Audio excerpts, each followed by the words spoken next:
नमस्ते। मेरा नाम पार्थ है और मेरे YouTube चैनल में आपका स्वागत है, जहां मैं डरावनी और क्राइम कहानियां सुनाता हूं जो आपको बांधे रखेंगी। चलिए शुरू करते हैं। सन 2023 की सर्दियों में नॉर्वे का छोटा सा तटीय कस्बा बर्गन अपनी खूबसूरती के लिए मशहूर था।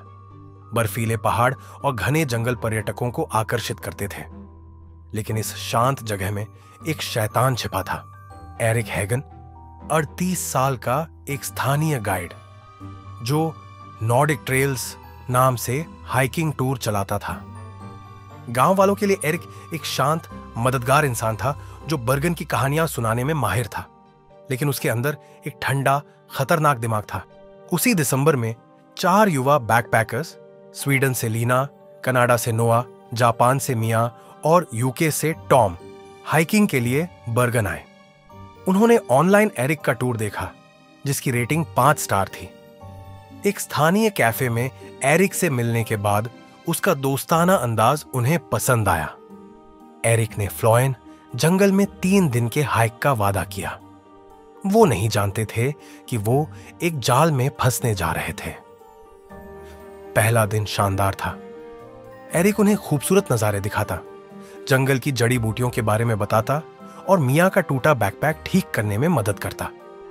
उस रात उन्होंने एक जमी हुई झील के पास कैंप लगाया। एरिक ने उनके लिए गर्म स्टू बनाया और सब सितारों के नीचे कहानियां सुनकर हंस रहे थे। लेकिन जब वो सो गए, एरिक का असली चेहरा सामने आया।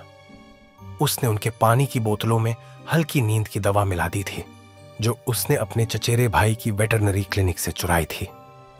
सुबह जब वो जागे, उनके हाथ पैर जिप टाई से बंधे थे और वो एक पुरानी लकड़ी की कुटिया में थे, जो उनके कैंप से मीलों दूर थी। एरिक की आवाज शांत लेकिन डरावनी थी। अब तुम मेरे मेहमान हो, उसने कहा। मैं ये खेल सालों से खेल रहा हूं और मुझे कोई नहीं पकड़ पाया। उसने एक स्क्रैप बुक दिखाई, जिसमें गायब हुए पर्यटकों की पोलरॉइड तस्वीरें थीं।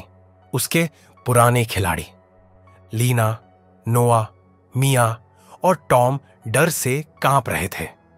उन्हें समझ आ गया कि एरिक सिर्फ किडनैपर नहीं, बल्कि एक सीरियल किलर था। 3 दिन तक एरिक ने उनके दिमाग के साथ खेल खेला। वो खाना देता, लेकिन पहले उनसे गिड़गिड़ाने को कहता। कभी एक को बाथरूम के लिए खोलता और धीरे से कहता, तुम मेरे पसंदीदा हो, ताकि उनमें फूट पड़े। लीना, जो सबसे हिम्मती थी, ने उससे बात करने की कोशिश की। एरिक, तुम्हें ऐसा नहीं करना चाहिए, हमें छोड़ दो, उसने कहा। लेकिन एरिक सिर्फ हंसा। उसकी आंखें बिल्कुल खाली थीं। चौथे दिन कुछ अजीब हुआ। एरिक बदल गया।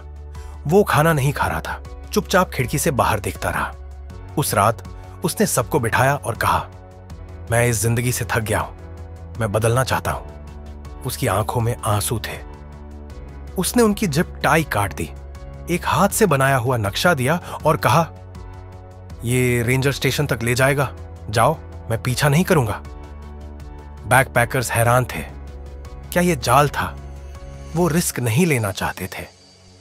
उन्होंने अपने कोट लिए और नक्शा लेकर बर्फीले जंगल में भाग गए। 15 मिनट तक वो अंधेरे में भागे। उनकी टॉर्च की रोशनी बर्फीले पेड़ों पर पड़ रही थी। नक्शे में रेंजर स्टेशन सिर्फ 1 मील दूर दिख रहा था। उनके दिल में उम्मीद जागी, शायद वो बच जाए। नोआ ने रास्ता दिखाया, सबको चुप रहने को कहा, लेकिन तभी मिया रुक गई। उसने कुछ सुना, एक धीमी सीटी, वही नॉर्वे का लोकगीत जो एरिक कैंप में गुनगुनाता था। वो पीछे से आ रही थी। नक्शा झूठा था। एरिक ने इसे एक चक्कर में बनाया था, जो उन्हें उसी जगह वापस ले गया जहां वो शिकार करता था। उसका बदलने वाला ड्रामा एक झूठ था, उसके खेल का हिस्सा। उसे अपनी शिकार को उम्मीद देना और फिर उसे छीनना पसंद था। अब वो उनका पीछा कर रहा था, एक क्रॉसबो के साथ जो उसने जंगल में छिपाया था, और उसके चेहरे पर बीमार मुस्कान थी। सीटी की आवाज तेज हो रही थी और करीब। टॉम ने फुसफुसाया, हमें अलग होना होगा, वो हम सबको नहीं पकड़ सकता। लीना ने हामी भरी, लेकिन मिया डर से कांप रही थी। उन्होंने जल्दी से गले लगाया और दो के जोड़े में बिखर गए। जंगल एक भूल भुलैया की तरह लग रहा था। हर छाया में एरिक का खतरा छिपा था।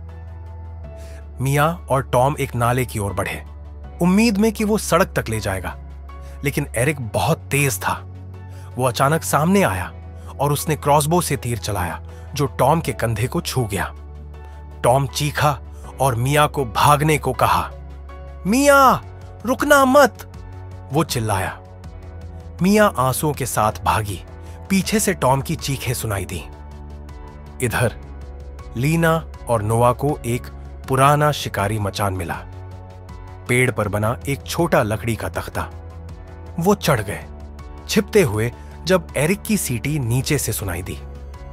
लीना ने देखा कि नोआ का पैर खून से लथपथ था। वो भागते वक्त चट्टान से टकराया था। चुप रहो, लीना ने फुसफुसाया, लेकिन नोआ की सांसें तेज थीं। एरिक रुका, ऊपर देखा और मुस्कुराया। मैं तुम्हें सुन सकता हूं, उसने कहा। तभी दूर से सायरन की आवाज आई। मिया एक सड़क तक पहुंच गई थी और उसने एक डिलीवरी ट्रक को रोक लिया था। ड्राइवर ने पुलिस को फोन किया और रेंजर की गाड़ी रास्ते में थी।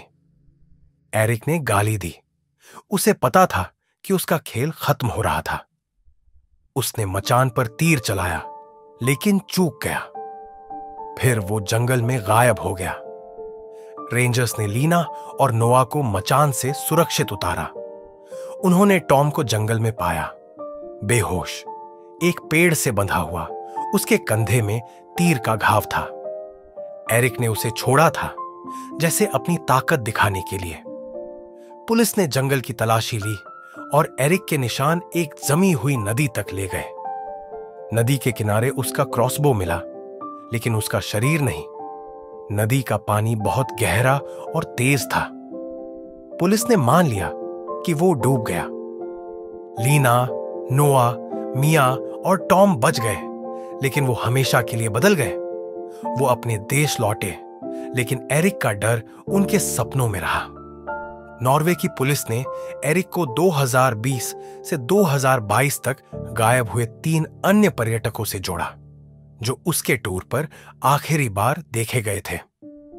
2024 में उसे बिना मौजूदगी के उम्र कैद की सजा सुनाई गई, अगवा, हत्या की कोशिश और संदिग्ध हत्याओं के लिए।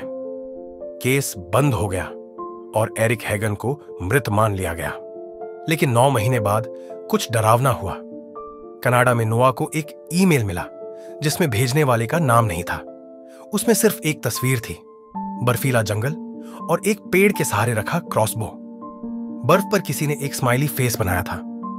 यह थी एरिक हैगन की खौफनाक कहानी, एक सीरियल किलर जिसने अपने शिकार के साथ बीमार खेल खेला। क्या एरिक नदी में बच गया, या वो ईमेल सिर्फ एक क्रूर मजाक था? कमेंट में अपनी राय बताएं। अगर आपको ये कहानी डरावनी लगी तो लाइक करें, सब्सक्राइब करें और अपने दोस्तों के साथ शेयर करें। सुरक्षित रहें और अगली डरावनी कहानी में मिलते हैं। अलविदा।